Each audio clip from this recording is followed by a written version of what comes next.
What's the difference between it's without an apostrophe and it's with an apostrophe? It's without an apostrophe is a possessive pronoun, meaning it indicates something belongs to it. For example, the dog wagged its tail. It's without an apostrophe tells us that the tail belongs to the dog. Let's look at number 2. The phone has an update of its software. It's without an apostrophe is used to indicate that the software belongs to the phone. The same goes with our third example. Its color is blue. Here it tells us that the color of the object being referred to is blue. Now, it's with an apostrophe is a contraction of it is or it has. For example, instead of writing, "It is nice to hear from you," you can shorten it and write, "It's nice to hear from you." The same goes for numbers 2 and 3.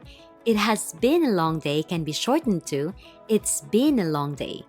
Number 3, do you think it is possible?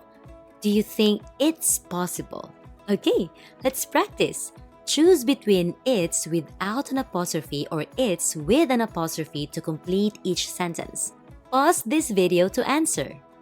What is your answer for number 1? The answer is it's with an apostrophe. It's a work in progress or it is a work in progress. How about number 2? The answer is it's with an apostrophe.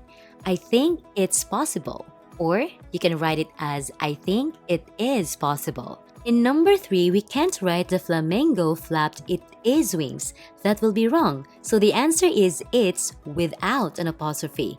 The flamingo flapped its wings. It tells us that the wings belong to the flamingo. The same answer is in number 4. This chocolate is past its expiration date. Another common confusion in English writing is where to put punctuation in quotation marks. In this video, we reviewed the basic rules of using punctuation within quotation marks and provided helpful tips to ensure that you use it correctly.